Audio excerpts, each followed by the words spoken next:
إن الحمد لله نحمده ونستعينه ونستغفره ونعوذ بالله من شرور أنفسنا وسيئات أعمالنا من يهده الله فلا مضل له ومن يضلل فلا هادي له وأشهد أن لا إله إلا الله وحده لا شريك له وأشهد أن محمدا عبده ورسوله يا أيها الذين آمنوا اتقوا الله حق تقاته ولا تموتن إلا وأنتم مسلمون يا أيها الناس اتقوا ربكم الذي خلقكم من نفس واحدة وخلق منها زوجها وبث منهما رجالا كثيرا ونساء واتقوا الله الذي تساءلون به والأرحام إن الله كان عليكم رقيبا يا أيها الذين آمنوا اتقوا الله وقولوا قولا سديدا يصلح لكم أعمالكم ويغفر لكم ذنوبكم ومن يطع الله ورسوله فقد فاز فوزا عظيما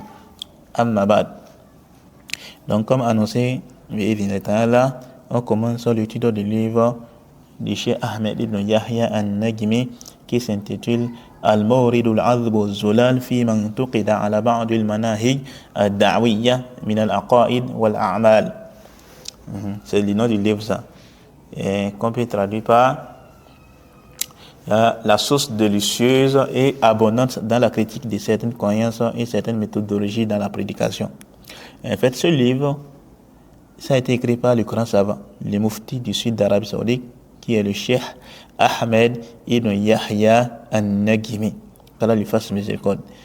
Et ça a été préfacé par deux grands savants de cette communauté à cette époque, le Cheikh Saleh ibn Fawzan al-Fawzan et le grand savant, le combattant, celui qui a défendu les compagnons des compagnons et autres, le Cheikh Rabi ibn Hadi al-Madkhali hafizahullah ta'ala, qu'Allah les préserve.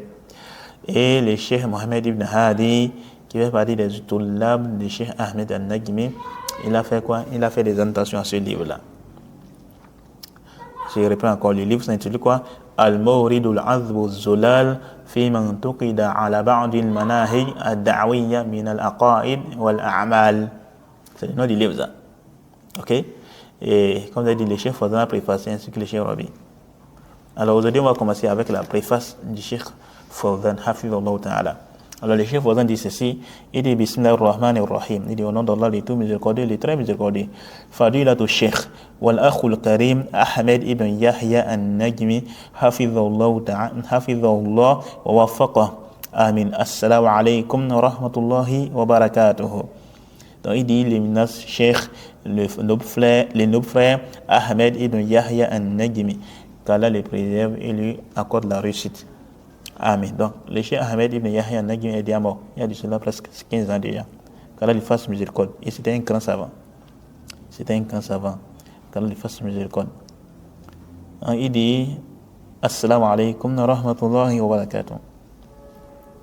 Ensuite, il dit Wa ba'd. Il dit ensuite قرأت مؤلفكم القيم المورد العذب الزلال في من انتقد على بعض المناهج الدعوية من العقائد والأعمال. Donc le Cheikh Fawzan hafizahullah ta'ala dit j'ai lu votre noble livre qui s'intitule Al-Mawridul Azbu Zulal fi man tuqida ala ba'd al-manahij ad-da'wiyya min al-aqaid wal-a'mal. Ensuite il dit فوجدته كتابا قيما مفيدا في موضوعه. Donc il dit il a trouvé quoi ce livre-là? Il a trouvé noble et bénéfique dans son sujet. Ce livre en fait qui a été écrit par le Cheikh Ahmed ibn Yahya an-Najmi, ça traite de quel sujet? Ça traite de sujets qui ont rapport avec les manhaj, des sujets qui ont rapport avec la méthodologie. Ça clarifie la méthode des gens de la Sunna et ça refute les nouvelles méthodologies qui ont vu jour à cette époque, particulièrement celle des Jama'at al-Tabligh et des Ikhwan. Le Jama'at al-Tabligh qui a été fondé par Mohamed Ilyas et par les Ikhwan, les frères musulmans qui a été fondé par Hassan al-Banna. Alors, donc le Cheikh Ahmed ibn Yahya, il a clarifié les déviations qui se trouvent dans ces groupes-là. Les égarements, il a essayé de refuter pour nombre de les déviations. Qu'Allah les récompense et lui pardonne ses péchés et qu'il élève en degré au paradis. C'était un grand savant. Il était connu pour son combat contre les gens d'innovation et pour secourir la sunna et les gens de la sunna. qu'Allah lui fasse miséricorde. Et donc, c'est le livre en question, ça clarifie qui sont les gens de la Sunna, quelle est la méthodologie et certains principes du manhaj salafi. Et ça refute les gens de l'innovation, particulièrement Jamaat al-Tabligh, les Ikhwan, ainsi que d'autres sectes comme les Soroïs, les Qutubiyya et autres, comme les Takfiriyin et les Khawari. Et donc ça aussi là, étant donné que c'est le trait de ce sujet, donc les réfutations, là on voit également quoi? Les chefs faisant dit quoi? فَوَجَدْتُهُ كِتَابًا قَيِّمًا مُفِيدًا فِي مَوْضُوعِهِ. Donc il a trouvé que ce livre-là c'est un bénéfique, il est noble dans son sujet, le sujet qu'il traite. Donc le chef n'est pas contre les mises en garde, contrairement à ce que veulent nous faire croire certaines personnes. Et non, ceci, ils vont faire trop. Le chef n'est pas contre les mises en garde. Au contraire, mais le chef il a même fait des mises en garde. Il a mis en garde contre certaines personnes, par les gens de l'innovation. Entre autres, Mohamed Arifi, l'autre là, comment on appelle, Youssou Qaradawi. Il a même réfuté même certains livres de Youssou Qaradawi. Le chef a fait des réfutations. Il a fait des réfutations contre les soufis, contre les khawari, contre plein de trucs là. Les chefs, il a même un livre là où il y a des questions-réponses, où il réfute les gens d'innovation à cette époque là, les sectes là qui ont vu jour. Il y a beaucoup de livres qui ont été écrits sur ce sujet. Il y a parmi ces livres, il y a d'abord ces livres là qu'on veut étudier. Il y a également les livres de Cheikh Fawzan, Hafizahullah Ta'ala, qui s'intitule Al-Agbiwatul Mufida, les réponses bénéfiques concernant les méthodologies nouvelles qui ont vécu à cette époque-là. Dans ces livres-là, les chefs ont dû poser un certain nombre de questions et il a répondu. Il a répondu à ces questions-là. Et dedans, là, il a parlé des secteurs contemporains, notamment les Tabligh et autres là. Et ça, c'est une réfutation à certaines personnes, surtout la SEMU qui veulent faire croire que les chefs Fawzan est contre les salafis et autres là. Au contraire, même les chefs Fawzan, même, il a même des paroles où il parle de la salafia et des salafis. Il dit même qu'il est obligatoire d'être salafi. Et certaines personnes qui veulent faire croire également que les chefs Fawzan est contre les mises en garde. Tout ça, c'est l'ignorance ou bien la passion. Qu'Allah nous en préserve. Donc ensuite, les chefs Fawzan disent quoi? تمس الحاجة إليه في هذا الزمان الذي كثرت فيه الحزبيات والجماعات التي تتسمى مع الأسف باسم الدعوة إلى الإسلام. Donc, le chef Fawzan Hafidhahullah dit, nous avons besoin de ces livres, surtout en cette époque où se sont multipliés les sectaires et les groupes s'appelant malheureusement par le nom de la prédication vers l'islam. Alors, à cette époque, il y a beaucoup de groupes parmi les gens de l'innovation qui portent l'habit de l'islam de la prédication pour égaler les gens. Ils portent l'habit de la prédication pour égaler les gens. Ils s'est affilié injustement à la prédication.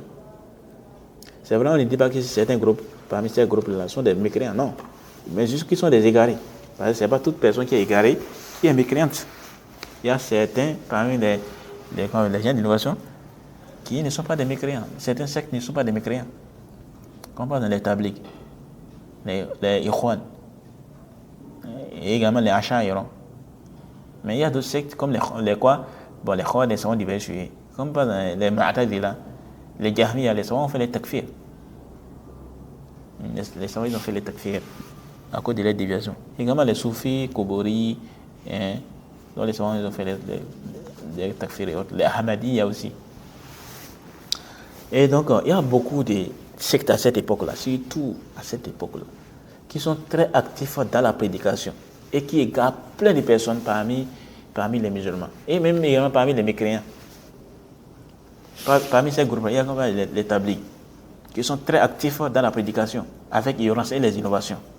Ils vont inviter les gens à faire sortir autre là. Quelqu'un, il s'est converti, il est tombé dans les mains, et il fait sortir 2 fois, 3 fois, et c'est fini, il est devenu savant. Ils vont dire quoi? Quand ils vont faire sortir, ils vont dire il faut aller devant, il va exaucer les gens. La personne ne connaît même rien. Ils vont dire qu'il faut qu'il aille exaucer les gens. Subhanallah. Après, quand il vient dire il faut aller rechercher la scène, il va dire que non, Abu Bakr il a fait quoi? Quand il s'est converti, il est parti voir certaines compagnies, il est parti voir certaines personnes pour les inviter à l'islam. Comme Othman et autres là. Et ils ont embrassé l'islam. Il n'est pas parti à chercher la scène. Ça, c'est l'ignorance. Abu Bakr n'ignorait pas le sens de la ilaha illallah. Mais vous, les Tabligh, vous ignorez le sens de la ilaha illallah. Comment se fait-il que vous allez prendre cela comme argument? Vous ne maîtrisez même pas le sens de la ilaha illallah. Contrairement à Abu Bakr, radiyallahu anhu, ça, ce n'est pas un argument qui passe. Allahu Akbar. Par également, les Ikhwan également, ils sont très actifs dans la prédication, où ils égarent plein de personnes avec les idéologies et les fausses méthodologies. Hein? Beaucoup de personnes sont trompées par eux. Beaucoup de personnes sont trompées par eux, malheureusement. Et certaines personnes sont trompées par eux, soit à cause de l'ignorance, d'autres aussi c'est la passion. D'autres aussi c'est la passion. D'autres aussi ce sont des ambiguïtés. Mais la réalité de ces groupes-là, beaucoup, surtout même chez nous ici au Bénin, là, les gens ne connaissent même pas. Tu as dit, Ikhwan, ils ne savent même pas. Certains, parmi la masse des musulmans là-bas, il y a certains qui ne connaissent même pas. Certains qui ne connaissent même pas les Ikhwan. Les Ikhwan, ils ne savent même pas. Parce que certaines personnes-là, l'islam se limite seulement au fait de fêter 5 prières par jour et par nuit. Et pendant le mois de Ramadan, tu vas jeûner. Si tu as les moyens, tu vas faire les hajj. Et également, si tu as les moyens, tu vas donner les zakat et autres. Là. Ils pensent que l'islam se limite à ça. Alors que non. Non. Il y a d'abord le plus important, qui est quoi? La croyance et le manhaj. La croyance et le manhaj. C'est le plus important, ça. Il y a beaucoup de livres ont été écrits sur je vous clarifie la croyance et le manhaj.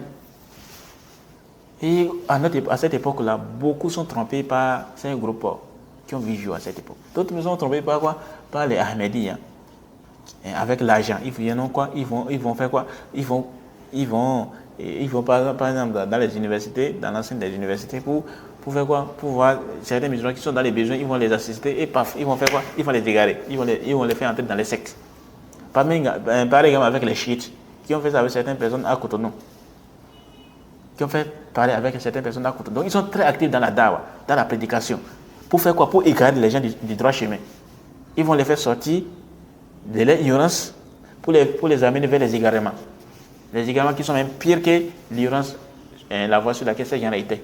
Parce que l'innovation, c'est pire que parce que quelqu'un qui est dans les nations ignorantes, il fait certains trucs dans l'ignorance.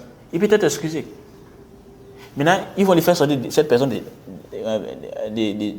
ce stade-là pour l'amener, pour le faire plonger dans les ténèbres de l'ignorance, dans les ténèbres des égarements et des innovations. Parfois même des ténèbres des mécréances et des shirks. Les shirks, ils ont eu plein de personnes comme ça. Donc on ne doit pas être trompé avec la vie de ces babounes. À cause de ces babounes-là, les gens ils vont faire quoi?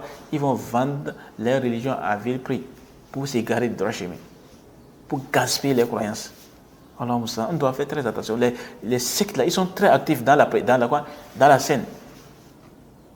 Sur la scène francophone. Également même, c'est pas seulement francophone, plein de trucs là. Mais c'est ce qu'on connaît même là. Ça, on parle d'abord.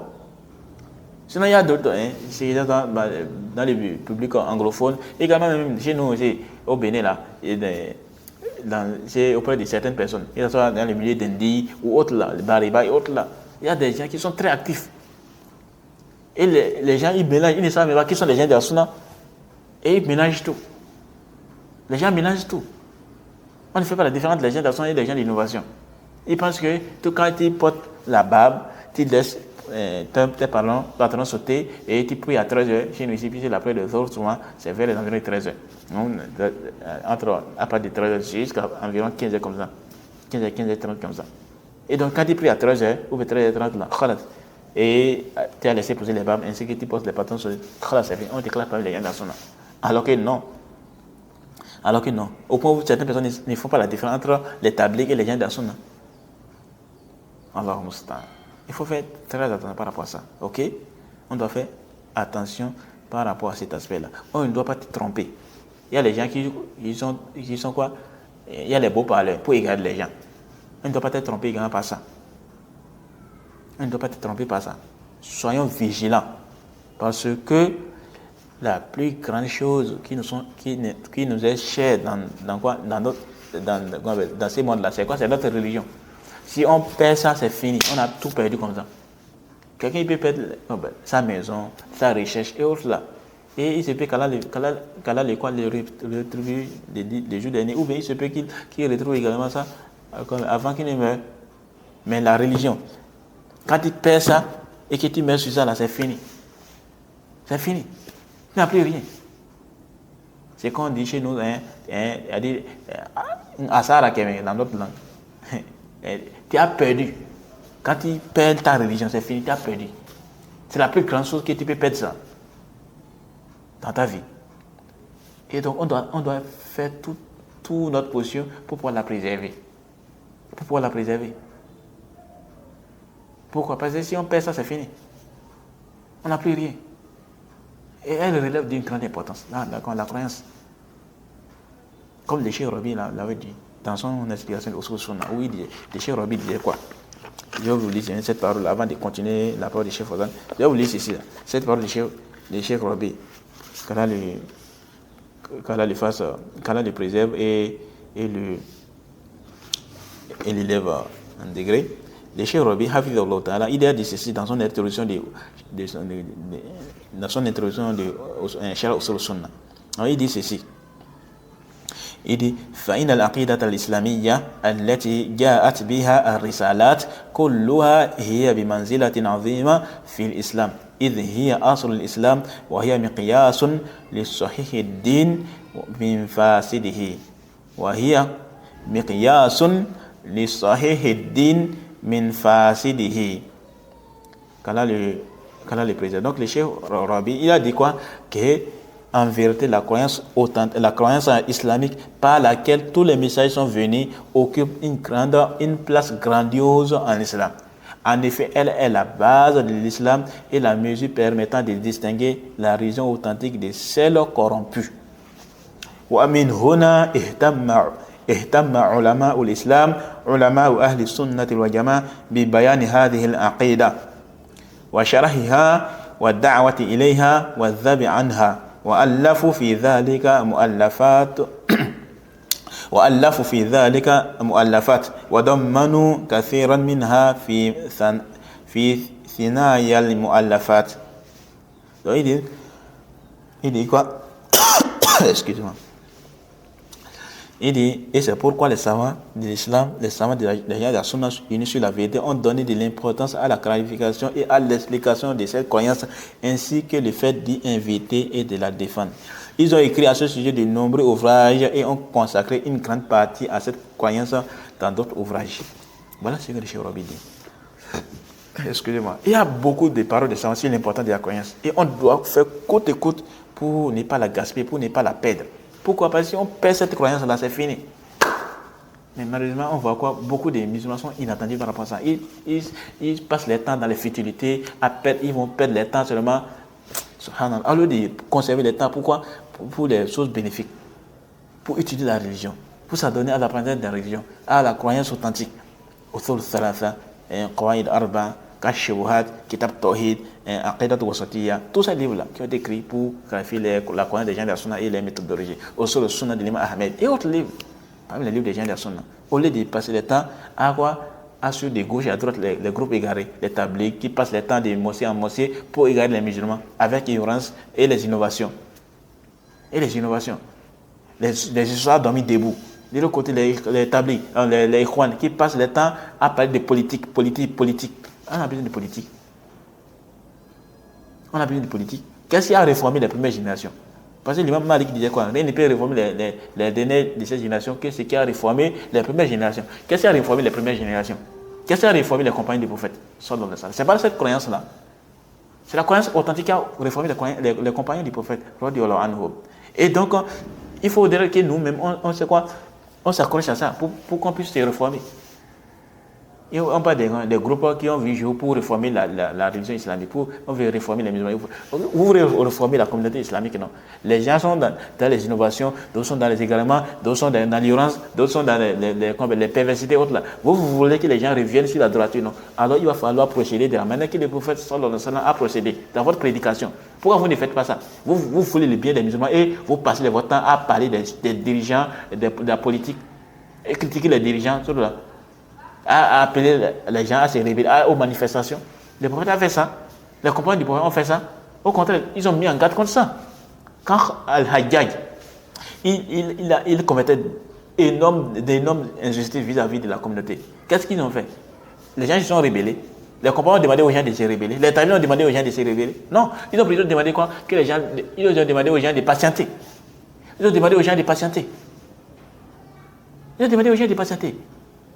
Pourtant, ce que Hajjaj a fait, c'est pire que ce que certains dirigeants font aujourd'hui. Hein. C'est pire que ce que certains. Ils n'ont même pas fait ce que beaucoup de dirigeants font même aujourd'hui. Ils n'ont même pas fait. Est-ce qu'ils ont même fait même la moitié, ou même les tiers, ou même les dixièmes de ce que Hajjaj a fait comme injustice? Hajjaj, il a vraiment fait énorme. Il a vraiment commis des tas d'injustices. Mais avec ça, les compagnons demandaient quand même aux gens de patienter. Anas ibn Malik, les gens vont voir Anas ibn Malik pour dire voici ce que l'autre là nous fait. Hajjaj nous fait. Anas ibn Malik dit il faut patienter. Le prophète nous a demandé de patienter. Le prophète, c'est celui qui a refusé la révélation. Il nous dit de patienter. Et les gens disent oh non, vous ne savez pas ce qu'il nous fait. Vous ne savez pas, ah bon? C'est le prophète qui nous dit de patienter. Il faut regarder. À cause d'un seul ordre que les compagnons ont contredit lors de la bataille de Uhud. Et ce qui est advenu. Il faut méditer sur ça. Le prophète a donné l'ordre de ne pas quitter le combat. Et certains compagnons, en plein jihad, là, ils ont quitté le combat. Là où le prophète a donné de ne pas quitter, là, ils ont quitté. Et à cause de cette désobéissance seulement, là, à l'ordre du prophète, il faut regarder ce qui est venu. Ce qui est devenu après. Dans le combat, lors du jihad. Ce qui est advenu. Qu'est-ce qui est advenu? C'est connu. Combien de personnes, les prophètes, dans plein de hadiths, les prophètes nous disent de patienter vis-à-vis de l'injustice des dirigeants musulmans. Les prophètes nous ont demandé de patienter, de ne pas se rebeller. Et que si quelqu'un a quelque chose à dire, il faut qu'il les voit en privé. Il va les prendre dans sa main, il va dire quelque chose. Et les peuples ont dit, il faut quoi? Si tu ne peux pas faire ça, il faut invoquer Allah subhanahu wa ta'ala pour lui. Qu'Allah les réforme. Les gens ils vont délaisser tout ça. Ah non, il ne sait pas ce qu'il nous fait. Pourquoi il n'invoque pas pour les dirigeants, pour qu'Allah les réforme? Ils sont en train de parler, ils vont s'asseoir, en train de quoi? De méditer sur les dirigeants, sur les dirigeants. Ils sont en train de méditer sur les dirigeants, l'Arabie saoudite, les savants, injustement. Hein? Et c'est ça qu'on nous a demandé. C'est ça qu'on nous a demandé de faire. L'apprentissage de la croyance, c'est où? L'apprentissage de la croyance, c'est où? Et on dit non, on va rentrer dans la politique pour réformer, pour faire des. Ils vont jouer avec la charia, on va jouer avec la charia. Mais déjà, même chez toi, mais à la maison, tu ne juges même pas avec la charia. Tu ne juges même pas avec la charia. Même avec. Les gens viennent dire à ta maison, même ta propre personne, tu juges avec la charia. Quand il faut laisser pousser la barbe, tu dis non, il faut laisser. On ne peut pas laisser la barbe. Non, c'est non, je suis un intellectuel, je suis là, dans le boulot, il y a mis des tas de philosophie. Le prophète nous dit de laisser pousser la barbe. Tu ne laisses pas. Le prophète a interdit que les patrons soient au-dessus des chevilles. Tu quoi? Tu contredis tout ça. Donc, toi-même, déjà, même là, tu ne juges même pas avec la charia. Hein? Ta propre personne. Dans ta maison, n'en parlons même pas. Et c'est toi qui veux dire, pour les pays tout entiers, tu veux juger avec la charia. Il faut d'abord commencer par toi. Comme dit le cheikh al-Albani. Que chacun, d'abord, on commence déjà par réformer. Chacun commence par se réformer. Et quand le dirigeant est injuste, le plus souvent, c'est quoi? C'est à cause de ce que nous, on a fait. C'est ce qu'on a fait. C'est qu'on commet comme des tas d'injustices. Et donc, puisque Allah donne les dirigeants à la lumière, ce que le peuple fait comme action, si c'est bon, Allah va les donner un dirigeant qui est bon. Allah n'est point injuste vis-à-vis de ses serviteurs. Si les serviteurs, ils vont faire quoi? Ils font des tas d'injustices, escroqueries, par-ci, par-là. C'est normal que Allah vous donne comme dirigeant, un dirigeant qui va quoi? Qui va commettre des tas d'injustices. Allah Moussan. Il faut regarder quand ils ont commencé à faire des manifestations, à faire des parler en public vis-à-vis des gens à l'époque des compagnons, à l'époque de Othman. Qu'est-ce qu'il a donné? Ça n'a pas conduit à la mort de Othman. Ça n'a pas conduit à énormément de fitan entre les compagnons. Ça a donné, voilà les conséquences. Ce qui se passe aujourd'hui en Syrie, c'est une grande leçon. Allah Moussan. Il faut qu'on se réveille. On ne doit pas être trompé par ces gens-là qui viennent avec l'habit de la prédication pour égarer comment on appelle, les musulmans du droit chemin. Et les gens aussi sont trompés par ça, par eux.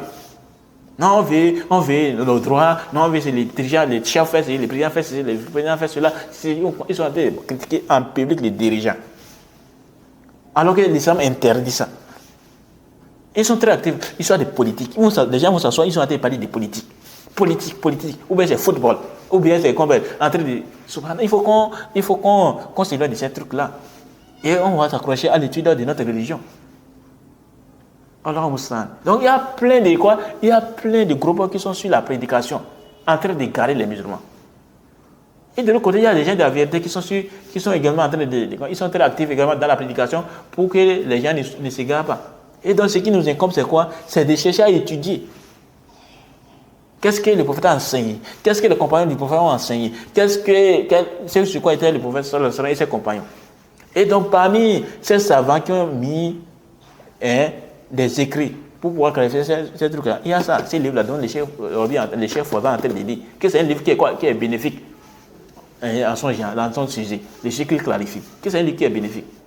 Surtout à cette époque où beaucoup de groupes se sont multipliés. Les tabligs, ils sont très actifs. Alhamdulillah, que le président, quand le guide et qu'il soit parmi les musulmans.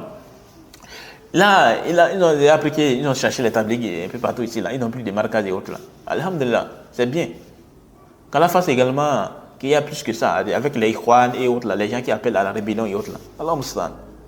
Donc, les livres que donc, le chef Rabi le chef Fawzan a préfacé. Donc, le chef Fawzan continue avec les paroles du chef Fawzan. Il dit qu'il y a surtout à cette époque où beaucoup parmi les groupes, ce sont quoi? À cette époque où beaucoup de groupes se sont multipliés. Les sectaires également se sont multipliés. Il y a les Ahbash, les Tabligh, les Ikhwan, les Ash'aïra, les Soufis, les Chiites, les Chiites Rawafid et autres, les Ahmadiyya. D'autres aussi qui veulent faire quoi? Qui veulent réconcilier entre l'islam et les autres religions. Ils appellent à l'unification des religions. Et ils font croire que ça fait partie de la religion. Subhanallah. Tout ça, nous sommes éprouvés à cette époque, avec énormément de tentations. Nous sommes tentés un peu partout, à gauche, à droite, devant, derrière. On doit faire très attention. Et ça on ne pourra être préservé qu'avec quoi?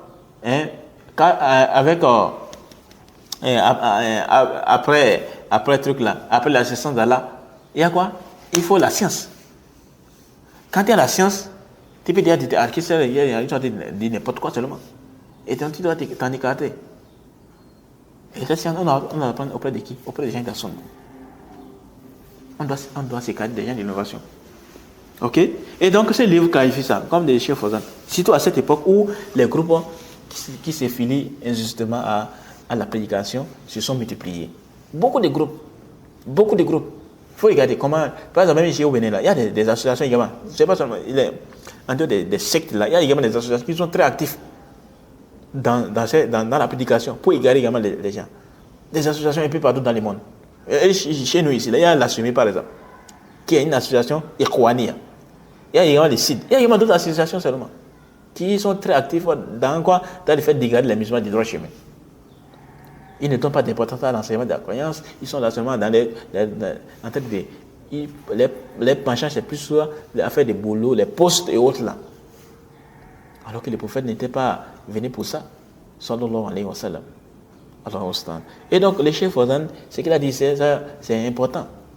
Surtout malheureusement à cette époque où beaucoup de groupes, ils se nomment pas des noms de quoi? De la prédication. Comme Gamma Tabligh. Ils vont dire quoi? Que c'est le groupe qui fait la prédication. Ils vont transmettre. Mais en réalité, quand tu regardes, est-ce qu'ils transmettent en réalité? Non. Parce que tu dois transmettre de la manière qu'il faut le faire. Pas de la manière que tu veux. Est-ce que c'est comme ça qu'ils font? Non. Tout ça à cause de quoi? L'ignorance, la passion. Le suivi avec. Ce sont des obstacles face au suivi de la vérité. Allah Mustan. Et donc le Cheikh Fawzan Hafizahullah Ta'ala continue, il dit wa ma'lumun annahu laysa fil islam illa jama'atun wahida. Donc il dit, il est connu, donc le Cheikh Fawzan continue, il dit, et il est connu qu'en islam il n'y a qu'un seul groupe qui est sur la vérité. Il n'y a qu'un seul groupe dans la religion islamique qui est sur la vérité. Wa manhajun wahid, et une seule méthodologie, une seule vraie méthodologie. Donc, dans la religion islamique, on a quoi? On n'a qu'une seule vraie méthodologie et qu'un seul groupe qui est sur la vérité. Les restes, là, c'est les gens qui sont sur le faux. Mais voilà qu'à cette époque, il y a beaucoup de groupes qui sont mis en contradiction. Ils ne partagent même pas les mêmes idéologies. Qui sont très actifs dans la prédication. les Ikhwan, ils n'ont pas les mêmes idéologies que les Tablighs. Pareil également les Tablighs et les Tidjanites, ils n'ont pas les mêmes idéologies. Ils n'ont pas les mêmes idéologies. Ils n'ont même pas les mêmes idéologies avec les gens de la Sunna. Les gens de la Sunna qui sont sur la vérité, les Salafis, les Ahlul Athar, Ahlul Hadith et autres. Attends, Ifatul Mansoura, Al-Ghuraba, c'est le même groupe. Qui est quoi? Les groupes des gens de la Sunna. Et ces groupes-là, les autres groupes-là, les Tablighs, ils sont en contradiction avec les principes des gens de la Sunna, les fondements des gens de la Sunna. Donc, le Cheikh Fawzan Hafidhullah Ta'ala, il dit quoi? Wa ma'lumun annahu laysa fil islam illa jama'atun wahid. Illa jama'atun wahida. Donc, il est connu qu'en islam, il n'y a qu'un seul groupe qui est sur la vérité. Wa manhajun wahid. Et qu'une seule vraie méthodologie. Hiya jama'atu ahli sunnah. Et il est question, il s'agit de quoi? Du groupe des gens de la sunna. Donc, les chefs Fawzan dit quoi? Il est connu dans la religion islamique qui est quoi? Il n'y a qu'un seul groupe qui est sur la vérité et une seule méthodologie qui est sur la vérité. Et c'est quel groupe?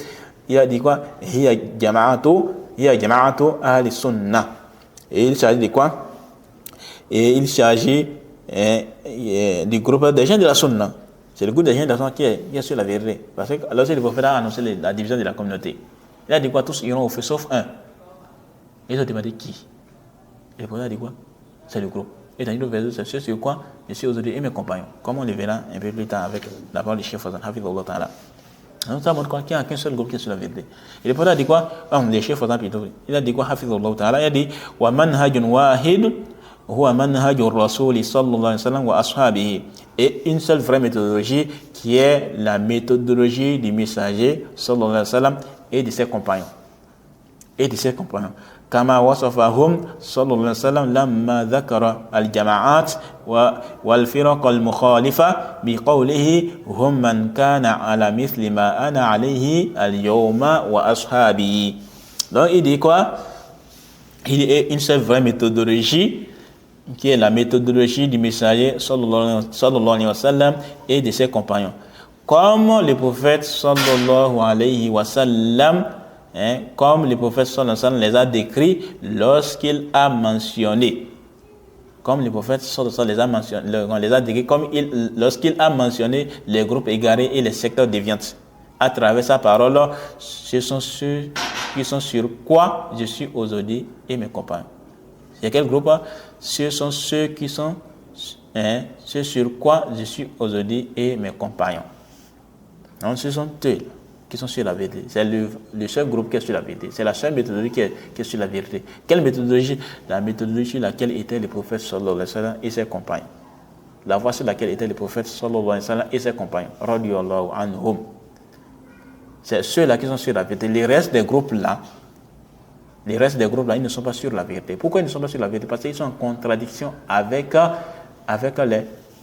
ce sur quoi était le prophète sallallahu alayhi wa sallam et ses compagnons. C'est pourquoi aujourd'hui, il y a certaines personnes qui disent qu'on ne comprend pas. Il y a beaucoup de groupes aujourd'hui, il faut ceci et cela, ceci et cela, et ceci et cela. On ne comprend pas. Mais c'est quoi les groupes qui est sur la vérité? C'est très simple. Le prophète a dit à donner, le prophète a dit à clarifier. Le prophète a dit à clarifier, sallallahu alayhi wa sallam. Il nous dit que ceux qui sont sur la vérité, c'est qui? Ce sont les gens qui sont ceux sur quoi lui, il était avec ses compagnons. Avec ses compagnons. Et donc, nous-mêmes là, si on veut être sur la vérité, alors nous sommes obligés de suivre la voie sur laquelle était le prophète sallallahu alayhi wa sallam et ses compagnons. Radiyallahu anhu. On ne doit pas s'écarter, on ne doit pas prendre les nouvelles méthodologies, on ne doit pas suivre les nouvelles méthodologies qui ont vu jour à cette époque. Notamment la méthode des Ikhwan, qui a vu jour en l'an 1828, non? En 1928 de l'année grégorienne, par le biais de Hassan al-Banna. Et Jama'at al-Tabligh qui a vu le jour en l'an 1927, par le biais de Mohamed Ilyas, le Soufi Koubouri, à travers un rêve encore. À travers encore un rêve, alors qu'on ne prend rien des rêves, et qui est connu dans la religion. Donc ça veut dire avant l'apparition de ces groupes-là, les gens étaient sur quoi? Avant l'apparition des Ikhwan, c'était quoi la méthodologie qui était là?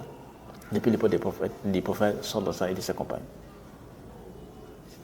Avant l'apparition des Tablighs, avant l'apparition des Ahmadiyya, avant l'apparition des Ahbash, et ainsi de suite.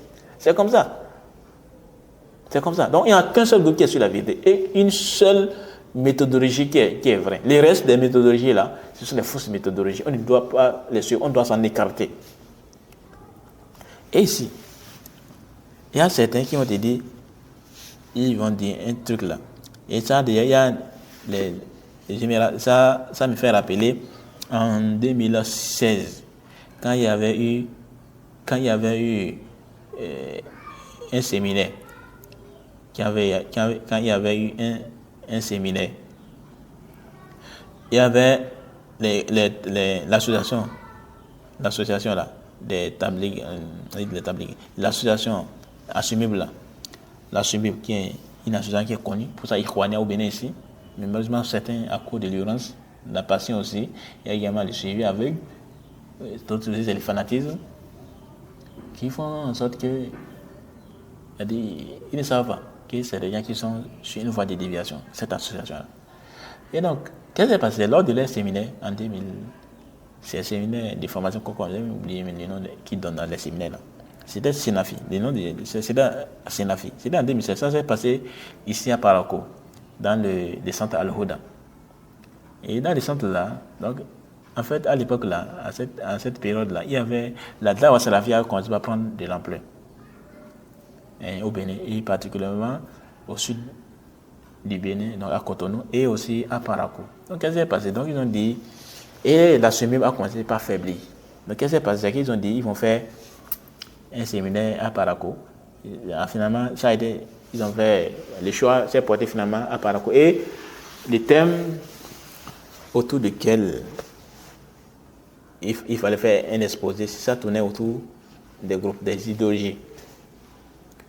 Les idéologies, j'ai même oublié les thèmes, les noms du thème exacts, quoi. Les thèmes qui ont ce qui a été les titres, quoi.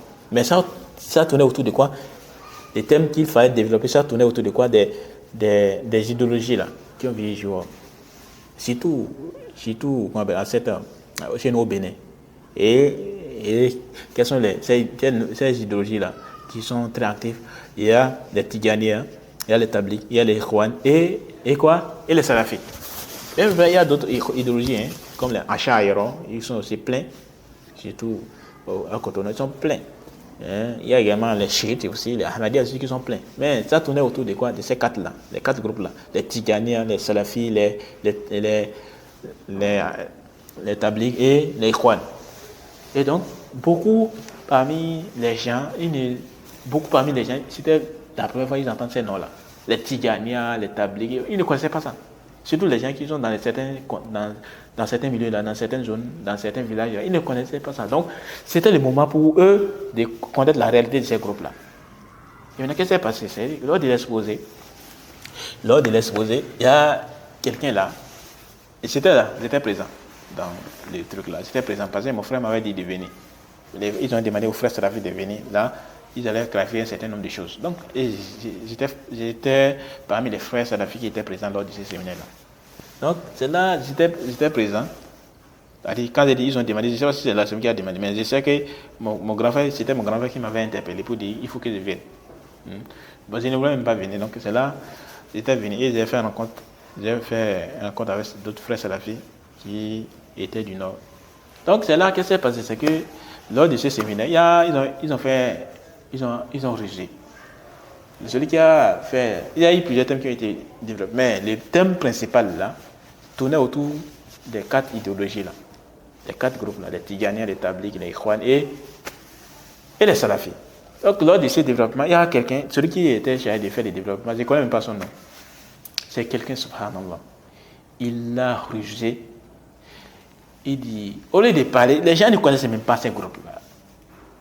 Il dit qu'il va évoquer les caractéristiques et que les gens vont regarder ce qui est tout. Et c'est ça. C'est quel genre de talbis ça?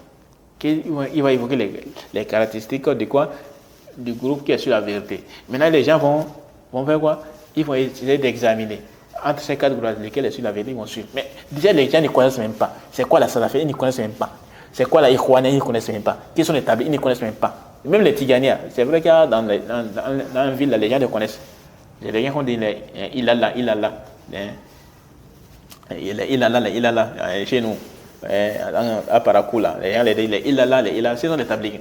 Ce sont les Tiganais, on appelle comme ça, dans certains quartiers. Chez nous, là-bas, complètement au nord du Bénin, là, complètement dans les Borgou, là-bas, dans les villages, là, on les appelle quoi? Les Tantalika. Les Tantalika, c'est qui? Ce sont les Tiganais, là. Ce sont les Tiganais, on appelle comme ça. Et donc, en fait, mais en général, les gens, surtout dans les villages, les gens connaissent de manière générale les Tiganiens. Mais les Ikhwan, les gens ne connaissent même pas. Les Tablighs, les gens ne connaissent même pas. Les Salafis, les gens ne connaissent même pas. Les gens ne connaissent même pas. Parce que dans certains continents, les gens, ils pensent que ce qui est important, c'est la prière et autres là. Vous voyez? Et les jeûnes des Ramadan. Donc, c'est ça qui est dans les têtes. Mais les groupes là, ils ne connaissent même pas. Et donc, c'était le moment pour eux qu'on les clarifie, ces groupes-là. L'idéologie de ces groupes. Qu'est-ce que ces groupes-là véhiculent comme message? Qu'est-ce que ces groupes-là véhiculent comme fondement? Qui sont-ils? Comment c'est venu? Donc, c'était le moment de présenter ça. Si vous allez voir, même quand les gens veulent parler des groupes, comment il faut regarder. Quand on parle d'établir, on commence par quoi? Comment ça a débuté? Quand on parle des Gahmiya, comment ça a débuté? Les Asha'ira, comment ça a débuté? Les Mu'tazila, les Khawarij, plein de groupes, les Ahmadiyya. Quand on regarde les paroles des savants, quand ils ne commencent pas parler de ces groupes-là, on dit comment les groupes-là est né. La source même. Comment le groupe là a vu jour. On ne peut pas parler de ça. Mais qu'est-ce que le gars là, il a fait? Il a refusé. Il a parlé. Après, maintenant, il dit que tous ces groupes là, ils ont en eux des erreurs et ils ont en eux la vérité. Et il dit que la divergence entre ces quatre groupes là, les Tiganais, les Tablighs, les Ikhwan et les Salafis, c'est comme la divergence entre les quatre imams. Que la divergence entre les trucs là, c'est comme la divergence entre les quatre imams. Subhanallah. Les quatre imams ont divergé dans la croyance? Non. De manière générale, ils avaient les mêmes croyances. Les quatre imams, Abu Hanifa, Shafi'i, l'imam Ahmed et l'imam Malik, ils avaient les mêmes croyances. Ils n'avaient pas quoi? Les croyances ne divergeaient pas de manière générale. C'est l'imam Abu Hanifa qui avait eu des problèmes dans les sujets en rapport avec la croyance, avec la foi, où il a dévié dans le chapitre de la foi, en disant qu'il a suivi la voie des Mourguiens. La voie des Mourguiens. qu'Allah lui pardonne. C'est sur ça seulement l'imam Abu Hanifa avait dévié. Mais sur les restes des sujets qui ont rapport avec la foi, l'imam Abu Hanifa, il n'avait pas de problème. Il n'avait pas de problème en tant que tel. Et donc maintenant, on va dire quoi, les quatre imams, ils avaient presque les mêmes croyances. Les mêmes croyances. Mais ces quatre groupes-là, les Tijaniya, les Tablighs, les Ikhwan et les Salafis, ils ont les mêmes croyances. Pas du tout. Pas du tout. Et donc, qu'est-ce qui s'est passé? Donc, quand il avait fait un truc là, et c'est là il a dit quoi, les gens qui ont des suggestions, qui ont des questions à poser, il faut qu'il fasse ça. Et quand il a fait ça, les gens c'était encore devenu très fou. C'est-à-dire, il a encore embrouillé les gens. Donc, c'est là qu'il a dit, étant donné qu'il était présent dans la CIS, donc, il y a les gens de la CIS, ils me connaissaient déjà. Depuis Cotonou. Ils me connaissaient déjà parce qu'on avait parlé on a eu à faire débat et autres là. Donc, qu'est-ce qui s'est passé? C'est là que j'ai levé ma main. Et j'ai dit des trucs à dire, des suggestions et autres là. Et donc, c'est là que j'ai dit que je vais ajouter des trucs. Parce que c'est là celui qui contrôle. Et donc, qu'est-ce qui s'est passé? J'ai dit des choses à ajouter. C'est là que j'ai dit quoi? Et, en fait, on reproche beaucoup de choses à ces groupes. Les Tablighs, les Ikhwan et les Tijaniya. Mais j'ai dit, qui sont les Tijaniya? J'ai essayé de présenter, parce qu'on m'avait dit que j'ai 5 minutes. Que moi, j'ai 5 minutes. Maintenant, j'ai commencé par parler des Tijaniya. J'ai dit, les Tijaniya, voici, de manière résumée. Donc, j'ai essayé de résumer. J'ai dit, les Tijaniya, voici ceux-là. Voici qui sont-ils. Et voici ce qu'ils prennent comme croyance et les déviations qui se trouvent dans. Et les gens ont fait des écrits pour les réfuter. Quand j'ai fini, j'ai entamé bon, je ne sais plus par rapport à l'autre, mais j'avais parlé quand même des Tijaniya. Ensuite, j'ai parlé des Ikhwan et j'ai parlé des Tablighs. J'ai parlé. Quand j'ai commencé à parler, les gens ne commençaient pas à comprendre. Ils ont dit, on comprend maintenant. C'est là, quand j'ai dit maintenant, les Salafis, qui sont-ils maintenant? C'est là, ils ont dit, non, qu'est-ce que je ne peux pas. Ils ont dit, non, qu'est-ce que je ne peux pas. Je ne peux pas parler de toi. Les responsables de la semaine, ils ont refusé qu'ils parlent. Et ils me coupaient mais durant mon exposé. Là. Et ils ont même refusé. Parce qu'ils savent très bien. Les gens savent très bien que les salafis sont sur la vérité.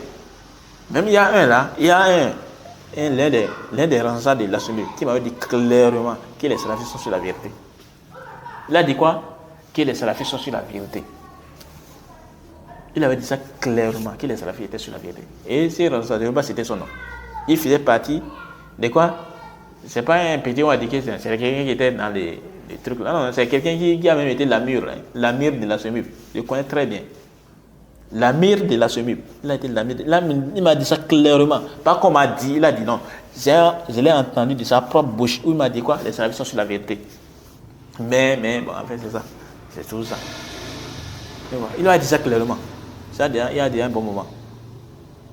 Mais je ne vais pas citer les noms de cette personne. Vous voyez? Les gens savent très bien que les salafis, c'est rien qui sont sur la vérité. Mais souvent, pourquoi les gens ne suivent pas la salafia? Soit à cause de la passion, ou bien d'autres, c'est à cause des ambiguïtés. D'autres aussi, c'est à cause de quoi? Du suivi aveugle. D'autres, c'est à cause de l'ignorance. Donc, Allah nous facilite. Et donc, j'ai essayé de faire trop. Et c'est après maintenant qu'on avait fini. Et c'est après qu'on avait fini.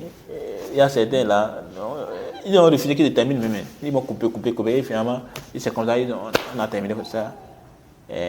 Des jours là, pour s'être exposé là. Après, il y a eu également d'autres trucs là où on a essayé de discuter. Et après, maintenant, quand on finissait l'histoire, on essayait de se voir entre nous, avec les frères là. Et on avait essayé d'échanger. Et c'est comme ça, certains frères ont connu la salafia. Là, lors de leur séminaire, il y a certains qui ont connu vraiment ce que c'est la salafia de manière générale. Et après, on a essayé de prendre contact. Vous voyez? Et voilà comment la Soumie se comporte. Voilà comment la Soumie se comporte. Et alhamdoulilah, beaucoup de frères ont déjà fait des écrits. Mon grand frère, Abou Abdurrahman, il a fait des écrits, il a réfuté. Il y a également le frère Idrissa, le docteur, qui a également réfuté plusieurs fois la Soumie. Et ceux qui ont vu plus de détails sur cette association-là, les également, ils peuvent profiter des écrits d'Idriss, par exemple, les frères Idriss. Là, les récompenses. Donc, on revient maintenant. Donc, le groupe, il n'y a qu'un seul groupe qui est sur la vérité. Tous ces groupes-là qui existent aujourd'hui, tous ces sectes-là qui existent aujourd'hui, aucun de ces groupes-là n'est sur la vérité. Sauf ceux qui sont sur la voie sur laquelle était le prophète sallallahu alayhi wa sallam et ses compagnons. Radiyallahu anhum. C'est ceux-là qui sont sur la vérité. Les restes là, ils sont sur le faux. Soit de manière partielle ou bien de manière totale. De manière partielle, et donc ils sont tous musulmans, mais ceux qui sont égarés. Mais de manière totale. Donc, c'est-à-dire qu'ils ne sont même plus sur l'islam, ils ne sont même plus musulmans. Comme par exemple les Ahmadiyya. Ou bien ils ne sont plus musulmans, les gens on a des mécréants. Les Jahmiya, les gens on a des mécréants. Donc, on n'a qu'un seul groupe qui est sur la vérité, et c'est le groupe des gens de la Sunna. Et ce sont eux qu'on appelle quoi? Les Salafis, les Ahlul Athar, les gens de Athar, Ahlul Hadith, Firqatun Najiyah, Ta'ifatun Mansoura. C'est le même groupe. Peut-être dans une autre occasion, on va essayer de détailler. Peut-être dans une autre occasion, on va essayer de parler en détail sur ces trucs-là. Donc, il n'y a qu'un seul groupe qui est sur la vérité. Parce que beaucoup prétendent être sur la vérité. Beaucoup prétendent être sur la vérité. Il y a certains aussi qui amènent ça. Pour dire, mais tout le monde dit que ne nous parlez pas. Il dit ça. Ne nous parlez pas ici des sectes. Nous, on ne veut pas de division. Nous sommes ce qui nous unit. Ça dépasse ce qui nous divise. Subhanallah. Qu'est-ce qui nous divise et qu'est-ce qui nous unit? Il faut amener ça. On va essayer de peser. C'est pour camoufler la vérité. Qu'est-ce qui nous unit? Ça, ils amènent souvent ça. C'est maintenant des Ikhwan. Ce qui nous unit dépasse ce qui nous divise. Qu'est-ce qui nous divise? Quand ils regardent, c'est même les bases de la religion. Même si c'est un seul fondement qui nous divise, supposons qu'il y a beaucoup de choses qui nous unissent, mais et qu'un seul fondement nous divise. On serait ensemble, on peut être ensemble. Parce que déjà même, à cause d'un seul fondement, certains salafs, ils ont quoi? Ils ont mis en garde contre certaines personnes. Il faut regarder. Quand Sufyan al-Thawri, il est parti dans un truc là, et les gens ont quand même pas, il a demandé sur la cité de quelqu'un là. Il a dit quoi? Il a dit que non, il lit le Coran, il fait ceci, il fait cela, il fait cela. Et qu'est-ce qu'il a dit? Sufyan al-Thawri a demandé, et qui sont les gens qui le fréquentent, qui sont les gens qui le côtoient? Qui sont les gens dont il côtoie? Ils ont dit quoi sur le Qadariya? Les gens qui réunissent les destins. Il a dit quoi? Alors il fait partie d'eux. Ibn Omar, quand l'innovation des Qadariya ont vu jour, a dit bon, ce qui nous divise, ce qui nous unit, ça dépasse ce qui nous divise. Ce qui nous divise. Il s'est désavoué d'eux, non? Il s'est désavoué à cause d'une seule innovation. Que dit donc des gens qui présentent plusieurs innovations, parfois même qui relèvent même de la mécréance. Et on va s'unir avec ces gens-là. Allah Moussa. Quand nous en préserve. C'est les manats des Ikhwan. Ça prouve encore même que c'est quoi? Qui sont encore sur les manats des Ikhwan. C'est là-dessus. Tu vas voir plein de groupes sont dedans. Parmi eux là. Tu vas voir les tablés qui sont avec eux, les Ikhwan qui sont avec eux, les trucs. Plein de quoi tu vois. Tu vas voir plein de groupes avec les Tiganes qui sont parmi eux. Après ils vont dire que non, ils ne sont pas trucs là. Quel soit ça, c'est quel résultat ça? Ne soyez pas trompés par cette association là. Ok? Ensuite, comme on a dit, il n'y a qu'un seul groupe qui a su la vérité. Et il y a des gens qui veulent faire croire que non, il y a plusieurs groupes qui a su la vérité. Non, pas du tout. Le prophète a dit un seul groupe. Et ce qui me vient refuter, parce qu'ils ont dit que non, et tout ça. Que quand le prophète dit le groupe là, le gars il a expliqué quoi? Que c'est les 4 groupes là. Tigania, Tabligh, Ikhwan et les Salafis. Ils sont tous les Ahl Sunna wal Jamaa. Et c'est tout groupe là. Alors que ça, pas du tout. Il y a aussi d'autres personnes qui ont dit que les Maturidiens, les Ash'ari sont les gens de la Sunna avec les Salafis. Non, les gens de la Sunna ne sont qu'un seul groupe. Et j'avais traduit une parole du Cheikh Abdelaziz ibn Nasir Rashid, dans son explication de quoi? Tambihat as-Saniya ala aqidati al-Wasitiyya. Il a dit ça à la page 27, de la page 27 à la page 28. Première édition chez Mirath al-Nabawi. Il a dit quoi? J'avais déjà traduit ça. Donc, il a dit quoi? Les cheikhs, après avoir évoqué les hadiths de la division, il dit ceci. Il dit certaines personnes ont commis une erreur au sujet de la signification du groupe sauvé en disant qu'il s'agit des gens des hadiths, des Ash'ari et des Maturidiyya. En effet, la formulation des hadiths de la division refute cela, car sa parole, sauf un seul groupe, infirme le nom. Ça. Là, le prophète a dit quoi? Illa wahida. Ça infirme le nom. Donc, il n'y a qu'un seul groupe. Voilà que les Ikhwan, c'est un seul groupe. Les Ikhwan, les Tabligh, les Salafis et les Tiganes. C'est un seul groupe. C'est 4 groupes. Quand on peut dire que non, c'est le groupe des gens de la Sunna. Non. Le prophète nous dit qu'il n'y a qu'un seul groupe. Donc, le cheikh là, il dit quoi? La formulation même du hadith là, ça refute ça. La formulation même du hadith, de la division là, ça refute même, ça refuse même quoi? Ça refuse même cette interprétation, cette compréhension. Ça rejette même l'interprétation, la compréhension. Vous voyez? Allah Moussa. Et beaucoup sont inattendus par rapport à ça. Ils ont été trompés par ça. Et sur les chefs, dit quoi? Le gros sauvé devrait plutôt être les gens du hadith uniquement. Et il s'agit des gens de la sunna unis sur la vérité. Comme j'ai dit, vous pouvez trouver ça dans Tambihat as-Saniya ala aqidati al-Wasitiyya, de la page 27 à la page 28. Première édition. Ok? C'est Mirath al-Nabawi. Donc voilà ce que le chef Fawzan Hafizullah Ta'ala a dit par rapport à l'introduction là. Et on continue avec la parole du chef Fawzan. Donc, a dit, ce qu'on vient de dire là, c'est la parole de quoi? De Abdelaziz ibn Nasir Rashid. Ok? Maintenant, on continue avec la préface du chef Fawzan Hafizullah Ta'ala. Donc il dit فَلَيْسَ لَنَا إِلَّا جَمَاعَةٌ وَاحِدَةٌ هِيَ جَمَاعَةُ أَهْلِ السُنَّةِ. Donc le chef Fawzan Hafizullah Ta'ala, il dit nous n'avons qu'un seul groupe et il s'agit du groupe des gens de la Sunna. Le chef Fawzan dit quoi? Nous n'avons qu'un seul groupe qui est sur la vérité et il s'agit du groupe des gens de la Sunna. وَمَنْهَجٌ وَاحِدٌ هُوَ مَنْهَجُ الرَّسُولِ صلى الله عليه وسلم. Et nous n'avons qu'une seule méthodologie qui est celle du messager d'Allah sallallahu alayhi wa sallam. Le chef Fawzan dit quoi? Je relis encore, soyez attentifs. Donc, tout ce qu'on a dit là, on a dit qu'il n'y a qu'un seul groupe qui est sur la vérité. Le reste des groupes là, c'est sur le faux. Et donc le chef Fawzan dit quoi? فَلَيْسَ لَنَا إِلَّا جَمَاعَةٌ وَاحِدَةٌ هِيَ جَمَاعَةُ أَهْلِ السُنَّةِ وَمَنْهَجٌ وَاحِدٌ هُوَ مَنْهَجُ الرَّسُولِ صلى الله عليه وسلم وَإِمَامٌ وَاحِدٌ هُوَ رسول الله صلى الله عليه وسلم. Donc le chef Fawzan dit nous n'avons qu'un seul groupe qui est sur la vérité et il s'agit du groupe des gens de la Sunna. Et une seule méthodologie, une seule vraie méthodologie qui est celle du messager d'Allah sallallahu alayhi wa sallam et un seul imam qui est le messager d'Allah sallallahu alayhi wa sallam. Donc c'est le messager d'Allah qui est le guide. C'est lui, c'est vers lui on se tourne. Et non, et non, c'est Mohamed Ilyas, le fondateur des Jamaat Tabligh, ou bien Hassan al-Banna, Hassan al-Banna, le Soufi, qui est le fondateur de la secte des Ikhwan, ou bien Ahmed Goulam, le fondateur des Ahmadiyya, et autres là, ils ont des leaders. Mais les gens de la Sunna, c'est qui? Ils se tournent vers qui? Les imams, les guides, celui dont on ne discute même pas au sujet de ces autres. Quand il dit quelque chose, on se soumet, c'est qui? C'est le messager d'Allah, sallallahu alayhi wa sallam. Donc la personne que les gens de la Sunna suivent, sans poser des questions, c'est qui? C'est le messager d'Allah, sallallahu alayhi wa sallam. Parce que c'est lui, Allah subhanahu wa ta'ala, nous a obligés de suivre. Les restes là, les restes des personnes là, c'est les gens qui peuvent trouver juste comme ils peuvent se tromper. Contrairement au messager d'Allah, sallallahu alayhi wa sallam, où tout ce qu'il dit, on se soumet. On ne discute même pas. Mais malheureusement, les groupes là, ils vont se comporter, de la manière qu'on doit se comporter avec les messagers d'Allah, ils vont se comporter comme ça avec autres personnes, avec les gourous, les leaders et autres là. Alors que les gens de la Sunna, ce n'est pas le cas. Ce n'est pas comme ça.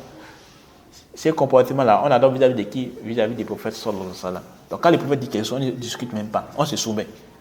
Il a dit de faire telle chose, on se soumet, on fait ça. Il a dit de ne pas faire telle chose, on se soumet. On dit quoi? On discute même pas. Et on s'en écarte. Vis-à-vis de quoi? L'injustice des dirigeants. Il a demandé de patienter. Vous allez voir les sectes là, ils vont se révolter. Allah Moussa, et donc, avant de continuer, on a dit qu'il n'y a qu'un seul groupe. Maintenant, comment on peut détecter parce que beaucoup de prétendent suivre le Coran et la Sunna. Beaucoup prétendent suivre le Coran et la Sunna. Oui, beaucoup de personnes suivent le Coran. Beaucoup de personnes prétendent suivre le Coran et la Sunna. Mais l'une des plus grandes différences entre ceux qui prétendent suivre le Coran et la Sunna et les gens de la Sunna, c'est quoi? C'est au sujet de la compréhension des textes du Coran et de la Sunna. C'est au sujet de la compréhension. Les gens de la Sunna disent quoi? On revient à la compréhension de quoi? Des plus précieux. À la tête, les compagnons du prophète, radiyallahu anhu. De la manière que les compagnons ont compris les textes du Coran et de la Sunna, c'est de cette même manière qu'on doit comprendre les textes du Coran et de la Sunna. Si on s'écarte de la compréhension, alors on dévie du droit chemin. ومن يشاقق الرسول من بعد ما تبين له الهدى ويتبع غير سبيل المؤمنين نوله ما تولى ونصله جهنم وساءت مصيرا. Allah dit quoi? Et quiconque fait scission avec les messagers, après que le droit chemin lui est apparu et sur un autre chemin qui est celui des croyants, alors nous les laisserons comme ça détournés et libérons dans les feux. Qui est-ce qui dit ça? C'est Allah qui nous dit ça. Donc si les compagnons du prophète radiyallahu anhu sont sur une position, ils ont su une compréhension. Et toi, tu t'écartes de cette compréhension, tu t'es égaré du droit chemin. Et tu es menacé par ce verset. Parce que les croyants d'abord, comme les savants disent, les croyants qui sont venus dans les versets d'abord, qui sont-ils d'abord? Ce sont les compagnons des prophètes, radiyallahu anhum. Ce sont eux d'abord qui sont venus dans les versets. Donc les compagnons, par exemple, ils sont sur une position qui est quoi? Les khourouj. Au sujet des khourouj. Les faits de quoi? Les faits... le fait de ne pas se révolter contre les dirigeants, de ne pas critiquer les dirigeants en public. Et toi, tu t'écartes de ça. Est-ce que tu as été sur le droit chemin? Non, tu t'es écarté du droit chemin. Tu t'es écarté du droit chemin. Alors, il y a plein de trucs également. Il y a plein de trucs également.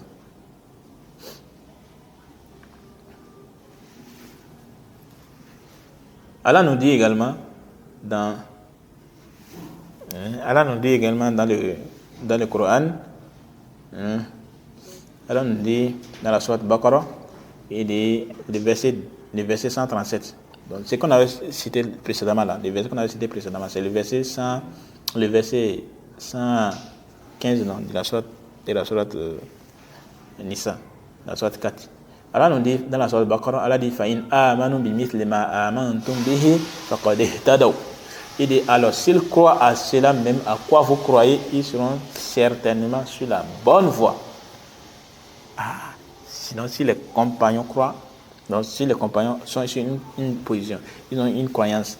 Là, si toi qui viens après, tu as cette croyance-là, ils ont une position, ils sont sur une croyance, une méthodologie bien précise. Et toi qui es venu plus tard, tu suis cette méthodologie-là, tu suis cette croyance-là, alors, faqad ihtadaw. Alors quoi? Tu serais très certainement sur la bonne voie. Et Allah dit quoi? Wa in tawallaw fa innama hum fi shiqaq.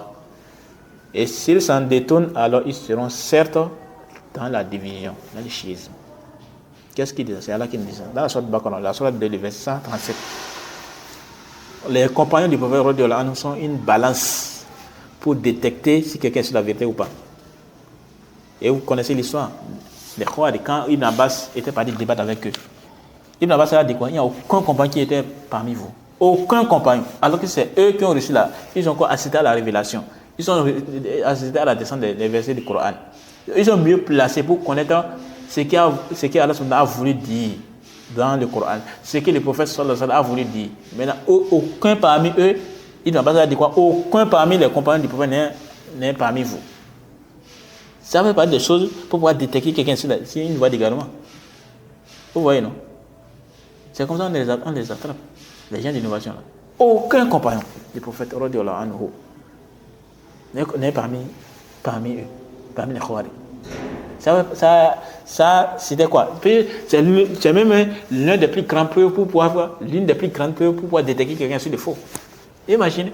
Ce que le prophète sallallahu alayhi wa sallam a fait les éloges, Allah les a agréés. Depuis même les vivants, avant même qu'ils ne meurent. Allah même a promis le paradis. Il a dit qu'ils vont parler des gens qui vont rentrer au paradis. Et avec ça,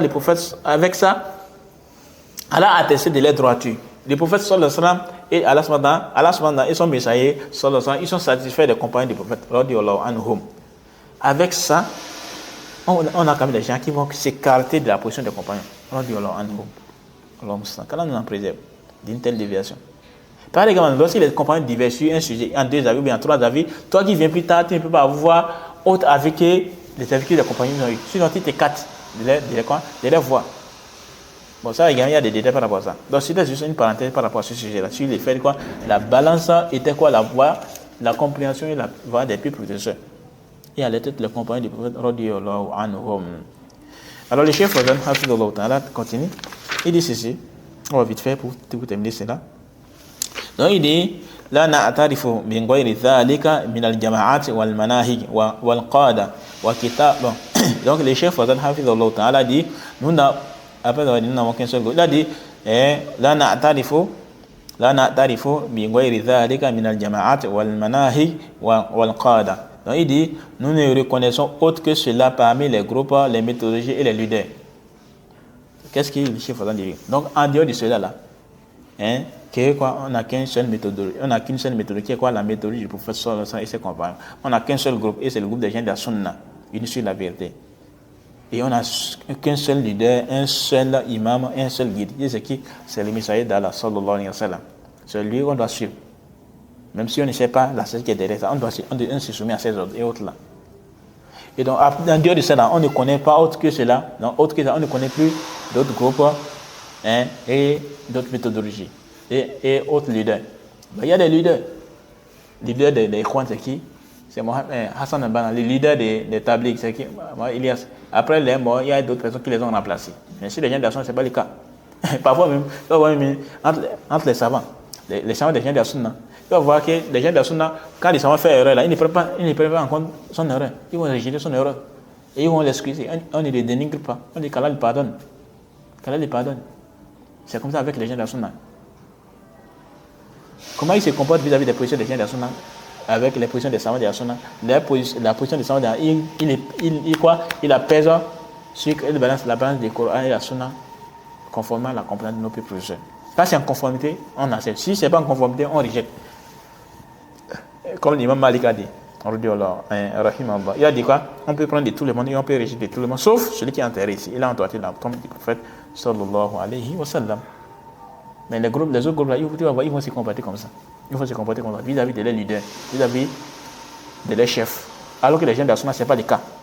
Il faut faire attention par rapport à ça.